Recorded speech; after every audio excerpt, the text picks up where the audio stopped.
Hello, BookTube. I am doing an impromptu read along of The Two Towers by J.R.R. Tolkien with David Wiley.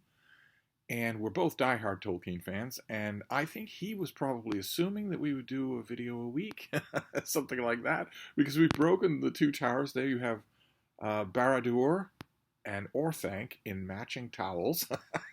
uh, we're breaking up The Two Towers into four parts. So I think probably he was realistically thinking that we would do four videos each, and probably that's all that he'll do, because he has a life and responsibilities and hygiene and whatnot, and I don't. So I can't help myself. I love talking about this book, The Lord of the Rings, so much that I thought I'd make another video today. I will slow down if he wants me to, but I want to pick up where we left off yesterday. We left off yesterday with chapter 1 of The Two Towers, which is the broken aftermath of the events that eventually culminate in the Fellowship of the Ring, where a fellowship of 9 walkers, 9 main characters, Gandalf the Wizard, Aragorn, son of Arathorn, the heir to Elendil, the heir to Isildur, the heir to the kingdom of men, to the throne of Gondor in the west. Boromir, who is a son of Gondor, and in Gondor, the return of the king is the stuff of myth. There's no concept there in reality that there is a man walking around who has the hereditary right to the throne of Gondor. Boromir is a tall and proud and powerful man in his own right. There's a dwarf named Gimli, who is the son of one of the dwarfs from The Hobbit. There's an elf named Legolas, who's young by the reckoning of his own people, but still many, many hundreds of years old. And there are 4 hobbits. There's Merry and Pippin, 2 random young hobbits who just came along for the ride of the Fellowship and were allowed to go along. And there's Frodo, the main character of The Lord of the Rings, and his servant Sam. And Frodo is bearing the One Ring, the great ring made by Sauron, the Dark Lord, and infused with a huge amount of his power. An incredibly, irredeemably evil thing that is the peril of the world. It's called that in the Council of Elrond, and it is decided in the Council of Elrond, it's decided in the Fellowship of the Ring, that it must be destroyed. And it's an incredibly supernatural object. The only way to destroy it is to take it into Sauron's stronghold of Mordor, and throw it into volcanic fire, throw it into the fires from whence it came. That's the only way to do it. And since Sauron is an overwhelmingly powerful warlord, in addition to a supernatural being, it would be pointless to send an army.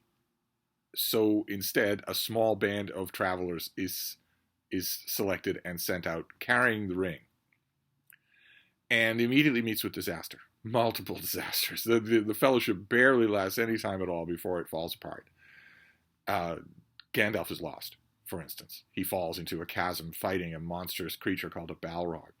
And Boromir is lost in a far more personal way, in that he feels that the ring has come to light in order to save his people from their war with Mordor. That instead of trying to destroy the ring, they should be using it to defeat its creator. And eventually that becomes too much for him, and he tries to take the ring from Frodo by force. And Frodo has to flee from him with Sam, going their own way, deciding that this is too much of a danger for anyone. I can't risk the lives of my friends. I will go by myself to Mordor with Sam. And at the same time, a gigantic marauding band of orcs, a combination of orcs sent by Mordor and orcs sent by Orthanc, by the headquarters, by the wizard Saruman, who it becomes blindingly obvious now is either in league with Sauron or is playing a dangerous game of his own to become a Dark Lord himself by finding the ring for himself, instead of finding it and dutifully handing it over to Sauron in hopes of maybe a territory or something like that. This combined band of orcs attacks the Fellowship and abducts Merry and Pippin. They are under strict orders to bring halflings back to Orthanc. And also not to search them. Don't kill them and don't search them. Don't do anything to them. Don't despoil them. Just bring them back to me, intact. And the Two Towers starts in the wake of that. It starts in the wake of this catastrophe. Boromir has come to his senses and tried to save Merry and Pippin from this marauding band of orcs, and he's killed a heap of them, but they've killed him as well. He lives long enough to tell Aragorn what he did and to repent of it. And then he dies. And that happens in chapter 1 of The Two Towers. So in The Two Towers, basically, that's it. That's all that happens. Aragorn comes upon Boromir too late, a pile of dead orcs at his feet, Merry and Pippin gone. Sam and Frodo also gone. Legolas and Gimli then come upon Aragorn. They've been off hunting orcs in the woods themselves, and the three of them have to figure out what to do. The narrative focus is directly on them. They have to figure out what to do, what course to take, since the grand mission of the Fellowship fell apart almost immediately as soon as it left Rivendell. They make two main decisions. Number one is immediate, which we saw yesterday. They take care of Boromir. They clean him. They get him away from the filthy orc bodies. They put him in a boat surrounded by the tokens of his victory and send him down the Anduin over the great Rhoris Falls.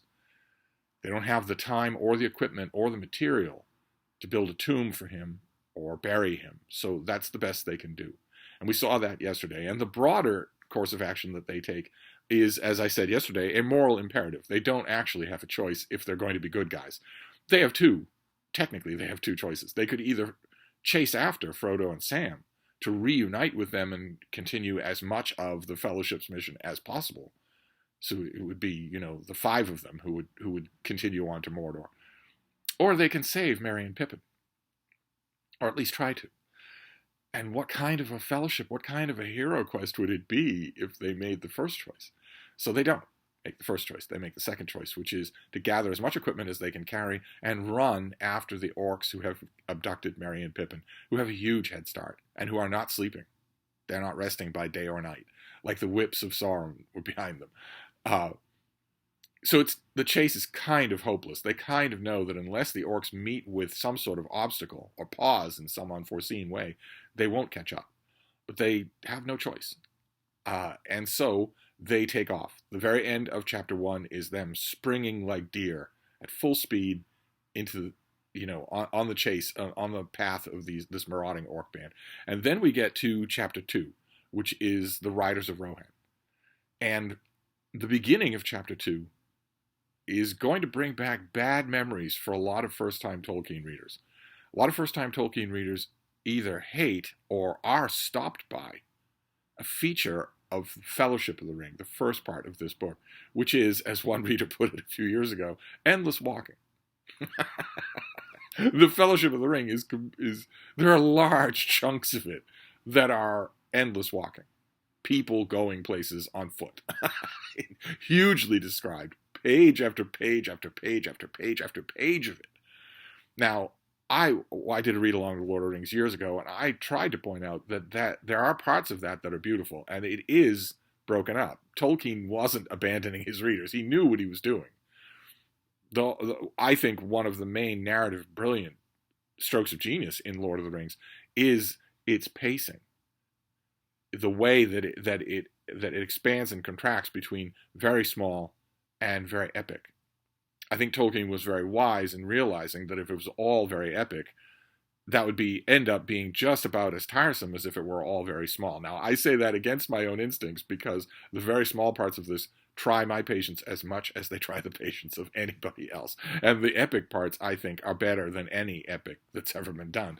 Even now, 100 years later, they're still unbelievably great.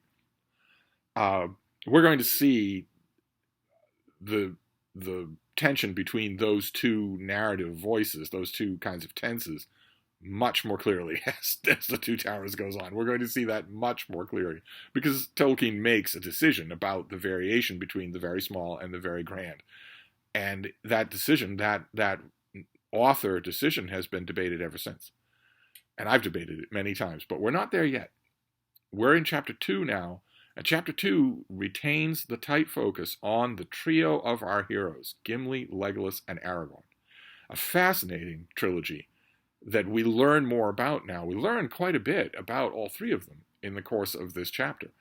Gimli is a hale and hearty dwarf. He is young by the years of his people, and dwarfs make light of burdens. They are squat and strong and powerful. But as Gimli says, at need, a dwarf can run as fast and as tirelessly as any orc. It's a point of pride for him.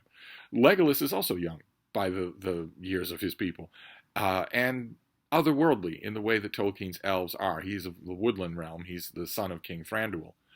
And it's a little unclear in this chapter whether or not he actually needs to sleep. We've already seen in the Fellowship of the Ring that he is very lightweight. He can walk on fallen snow. He barely leaves a footprint in grass when he walks on it. And he seems, in the course of the Riders of Rohan, to be largely tireless, although we are told a couple of times that he does sleep. He will sometimes take his watch and go to sleep when, in the course of their tracking of these orcs. And then there's Aragorn, who we meet as a kind of a slightly dubious ranger. He's a little bit, he's not quite so fair-seeming as he should be if he were a real good guy. He is weathered from many years on the road, and it's only in this chapter that we really realize how old he is. At first, if you just read the Fellowship, you would think he's about Boromir's age. They're two big, hale, hardy warrior men, but Aragorn is not. He is from a race, a group of men descended from the island of Numenor. It's a long, long story, but they are famously long-lived and also more awe-inspiring and powerful than normal men are. They would be a different species in our science-oriented modern age. These three take off, and the beginning of Chapter 2 in The Two Towers will bring back flashbacks of Fellowship of the Ring, which in this case it's all running instead of all walking. But it's still a huge amount of just people covering ground. And Tolkien is very good about that. I want to read you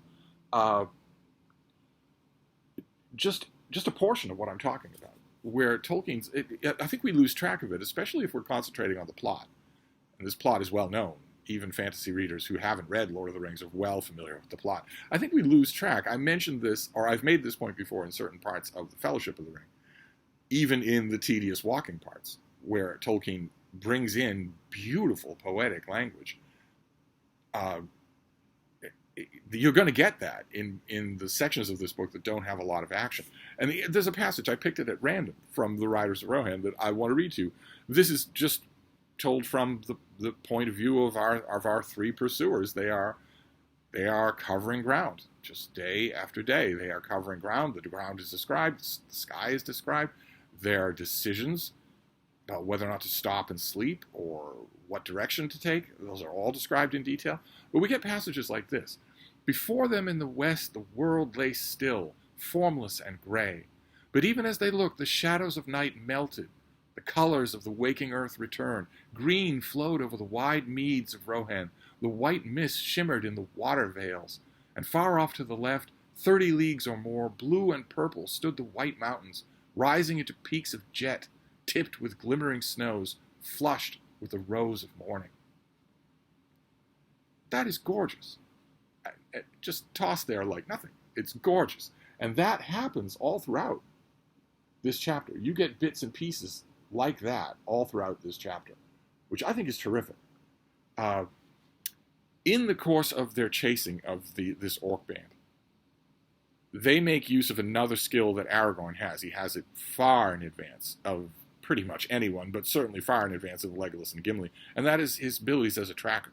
He's a ranger in addition to everything else. In addition to being the heir of the West, he's also a ranger, seasoned and practiced in reading the clues of the ground. And we get a lot of that arcana as they're going along. Gimli and Legolas would be lost without him. And at one point in their pursuit, he runs away from the track that they're running on and tells them not to follow. And you know why. He actually tells them not to follow him for the same reason that Sherlock Holmes would tell people, don't enter this room after me, leave me alone for a minute. Because he doesn't want people mucking up the signs that he is reading. Aragorn tells them not to follow him. He goes off the trail a bit and produces a brooch that one of the hobbits has dropped intentionally. Not idly do the leaves of Lorien fall. It was a gift from Galadriel in Lothlorien, and it is a sign that they are on the right track and that at least one of the hobbits is still alive, and had the sense to leave a marker in case anyone was coming after them. That's a momentary burst of optimism, but it's dimmed pretty quick because Gimli, for instance, argues strongly that we cannot continue to run at breakneck pace at night. We might miss vital clues. We might lose the trail completely, and in the morning we'd be well off track. Legolas tries to argue with him. He says, and Aragorn does too. Aragorn says, well, the orcs will know that one of the hobbits ran away and dropped this sign. Their watch will be doubled. It won't happen again. Legolas says, their path is not varying. They're making a straight line for Isengard. So we don't need to worry about losing the trail. And eventually Gimli actually says probably what was on his mind all along, which is that although he is a hale and healthy dwarf, he can't run all the way to Isengard without any rest at all. And probably Aragorn and Legolas can't either. Aragorn, I don't think, could. We're told later on he admits how weary he is. And all three of them are affected by something in the air. They comment on it. That a will seems to be opposing them going forward. The will is clearly Saruman. And the more they rest, the more they fall behind because the orcs are not resting. Legolas says at one point that his heart burns inside him at the thought of those gentle hobbits being driven like cattle, but there's nothing they can do about it. And after a day or two, Legolas says, I cannot see them under sun or sky, no hint of them whatsoever. Only an eagle could overtake them now. There's no chance that our chase can catch them. It doesn't matter. Ultimately, it doesn't matter, and Aragorn says so. That we will keep going. This path has to lead somewhere, and we know they are alive and helpless and need us. So we're committed, basically, is what he says. But after a while of just running straight out all this time, during the whole of the day, except for brief snatches of sleep, they're running along the path of these orcs. After a while, something happens. And I have heard critics of this part of the book call it a coincidence, but it's not a coincidence. The orc band is big, hundreds of orcs. And they, in order to get to Isengard, they have to cross the territory of the kingdom of Rohan, which is at war with Isengard. And the people of Rohan love their horses. They are horse-oriented people. They don't write or make books, but they sing songs, and they love their horses. And so it stands to reason that there's a chance that a big band of orcs would encounter a mounted band of Rohirrim, of warriors of Rohan. And there is such a band. And it becomes obvious to Legolas, Aragorn, and Gimli that there is such a band, and it is near them. It is in the distance, but it is coming closer. And they decide, Aragorn decides, well, our quest is fruitless. We cannot catch this band of orcs. This band of warriors will at least give us news. Even if it's bad news, we'll at least learn something from them. So they decide, in the midst of their chase, to sit down on a hill and wait. Now, they have been given cloaks by the Lady of Lothlorien, elfish cloaks, that have a sort of chameleon quality to them. So the three of them sit on a hillside and draw their cloaks about them. And it makes them effectively invisible, even to experienced warriors like the Rohirrim. And this big band of mounted warriors makes to ride by them without even seeing them. They're sitting there on an open hillside. Aragorn stands up and says, "What ho, riders of Rohan, and what news from the north?" And they are stunned. The band of Rohirrim is stunned. But they're also extremely seasoned warriors. They don't break apart. There's no chaotic response. Instead, they wheel in unison, surround our three heroes, and demand to know who they are. What on earth are you doing in this kingdom? And Aragorn tells them, "My name is Strider, and I'm hunting orcs." And the leader of this Rohirrim band, Eomer, who is a high-ranking official, he is a mark of the kingdom of Rohan. So he leads a gigantic company of his own men under the authority of King Theoden, son of Thengel, the Lord of Rohan. But Éomer's out on his own with his warrior band, and he takes it upon, as the leader of his band, he takes it upon himself to question these people. And when he hears that answer, he's openly doubtful. He says, Strider is no name fit for a man. That's some sort of fictitious handle. And you must know very little about orcs if you hunt them in this fashion. It was a large, well-equipped band. If you'd encountered them, you'd have turned into the prey and stopped being the hunter. Now, I've already mentioned, but I don't believe that's true. I may be a Tolkien fanboy, call me that if you like, but I think if Aragorn, son of Arathorn, Legolas, and Gimli the dwarf had encountered this orc band, I think it would have gone very bad for this orc band. Very bad indeed. And we're going to see that a little later in this same chapter. Things become very tense because a stray mention is made that they have come from the Golden Wood of Lothlorien, and they carry the favor of the Lady of the Golden Wood. And Galadriel is a figure of malevolent myth in Rohan. The Wicked Witch of the West, basically. And Éomer says so, and so do all of his men. They're startled to hear her name, but Gimli is sweet on Galadriel, and he will hear nothing of that, and tells Éomer, when Éomer says, there is a Lady of the Wood, and you're alive, having escaped her clutches. Now, we've already seen Galadriel. We know it's not clutches. But Gimli is affronted, and he introduces himself to Éomer and says that you know very little about what you're talking about, and only little wit can excuse you. That's an insult. As strangers in the land to a high-ranking military official of Rohan, that's an insult. And Éomer takes it as an insult, and so do his men. They're startled and affronted. And Éomer tells him, and a line that you may remember from Peter Jackson's movie, that I would strike off your head. It stood but a little higher from the ground. And Legolas steps right in, draws an arrow on Éomer and says, you would die before your stroke fell. And it looks for a minute like that's just what's going to happen. The fight is going to break out. Aragorn intervenes and pleads with Éomer, will you at least hear what we have to say and make a decision based on that? Let's all calm down and you can hear what we have to say. And they tell a part of their story. And it's not news to Éomer's liking at all. Éomer already knows that Shadowfax, the great horse Shadowfax, has returned riderless to Rohan. It's Aragorn who tells him the reason that the horse returned riderless and won't let anyone near him is because Gandalf fell in Moria. Now, Éomer is sorry to hear this. He views Gandalf as a wise and benevolent figure. He tells Aragorn, you had best not mention Gandalf's name if you ever do come into Theoden's presence, because it's no longer a passport to favor. The king does not look kindly on the wizard. And it's clear, it's hinted at that this is a product of new council. And we're going to, of course, famously, we're going to find out what that council is and who its name is. But then, right after telling Éomer that Gandalf is dead, Aragorn tells Éomer that Boromir is dead. And Éomer he cries out, all your news is news of woe. And mentions, sort of like a fanboy, he mentions that he saw Boromir once, that he was a proud and great man. The Rohirrim, the people of Rohan, have their territory sort of because they wandered into it ages ago and it was granted to them by the kings of Gondor. They have a favorable relationship. They have a friendly relationship with the kingdom of Gondor. But they have problems of their own, as Éomer makes clear, because Saruman, Isengard, has been declared open war for months now on Rohan. There's been open war for months. And that's enough on King Theoden's plate. He doesn't want to make war with Orthanc. He doesn't want to make war with Mordor. It's a dicey kind of thing. I find it very, very interesting, the relationship between Rohan and Mordor.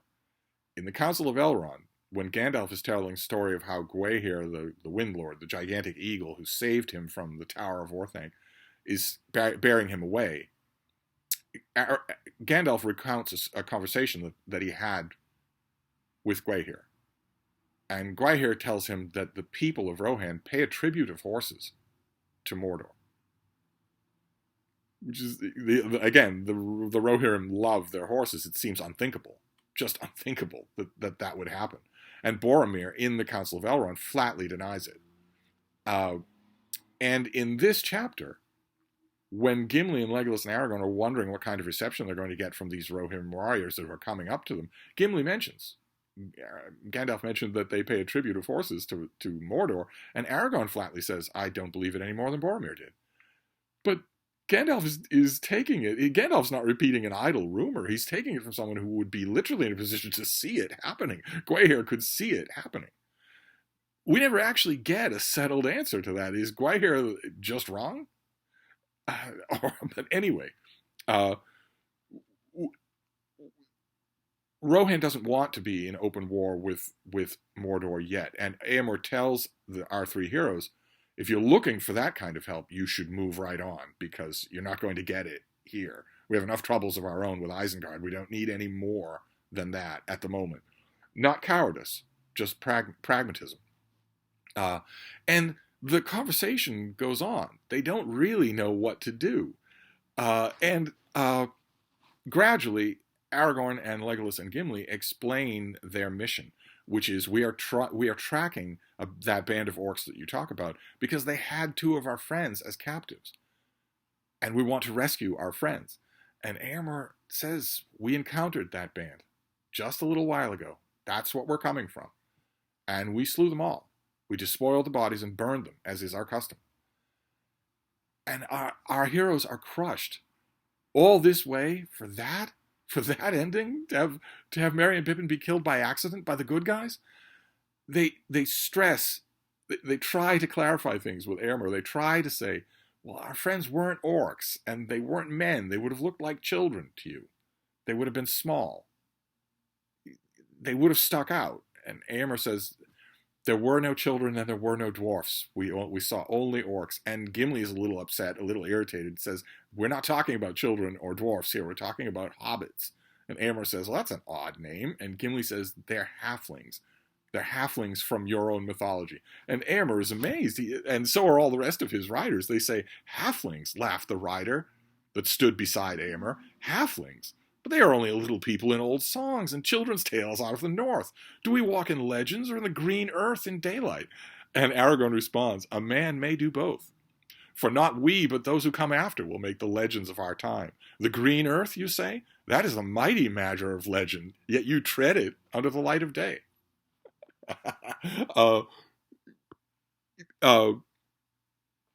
This is stunning news for everybody, but not quite as stunning for Éomer as Aragorn's revelation of who he is. He draws Anduril, his sword. He says to him, I am your king. I am the king of Gondor. I am Aragorn, son of Arathorn. I am on an urgent mission.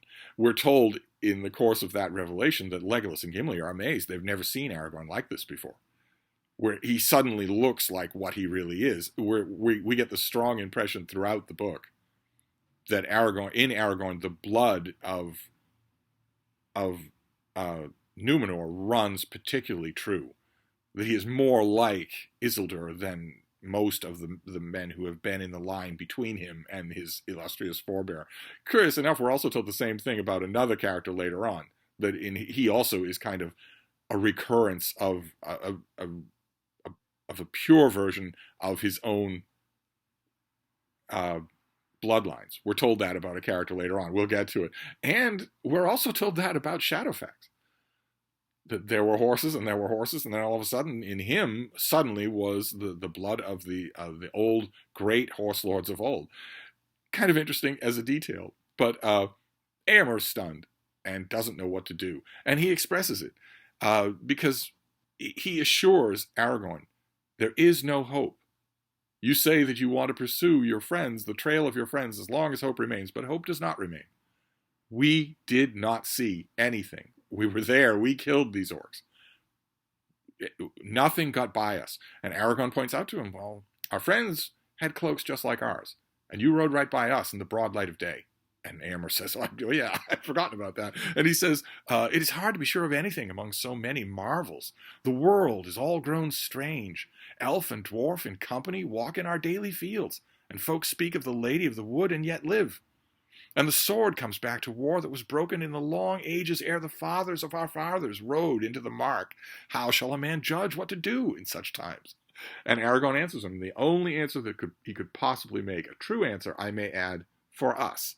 One of the wonderful things about Lord of the Rings is that when Tolkien wants to, he speaks actual wisdom. Aragorn answers him, as he ever has judged.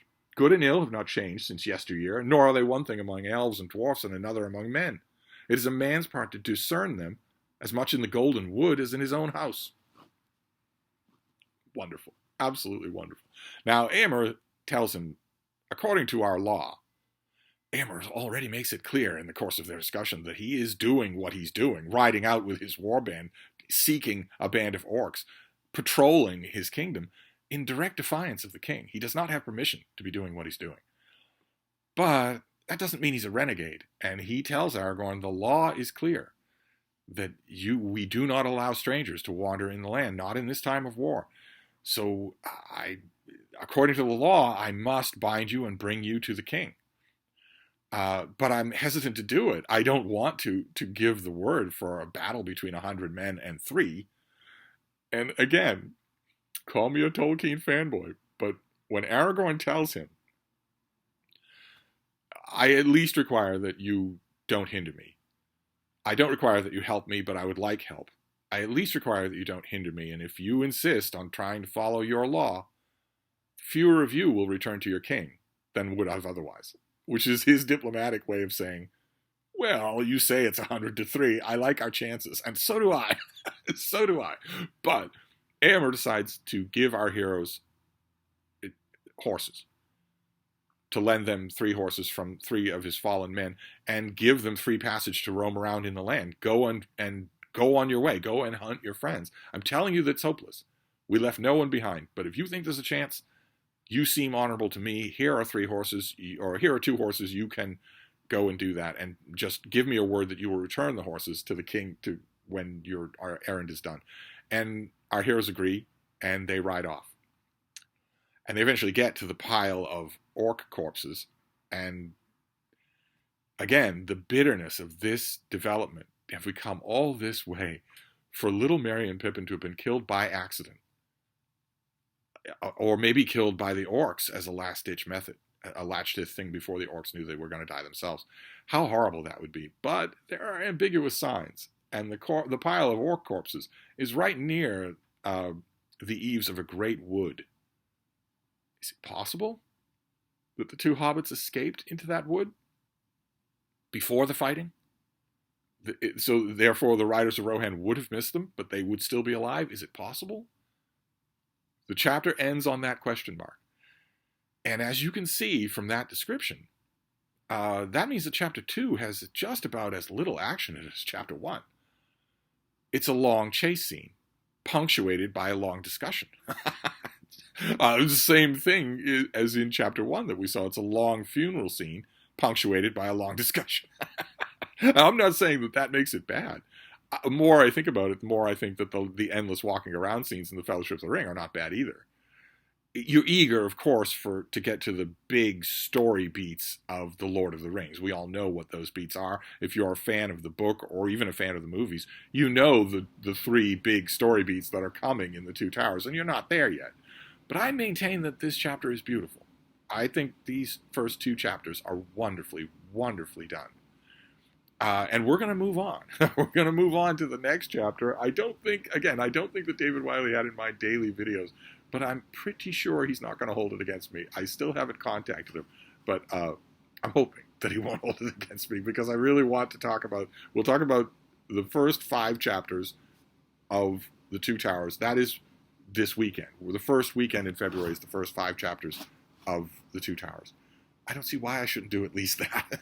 Maybe I'll stop after that, but I love talking about this stuff. So that is chapter 2, The Riders of Rohan. Then we move on to the next chapter, and chapter 3 is very interesting for a whole bunch of reasons. It's a foretaste of something that's coming in a much greater degree, but it's interesting in a whole bunch of ways. We'll talk about it tomorrow. So I will wrap this up at long last, and I will see you then. Thank you, BookTube.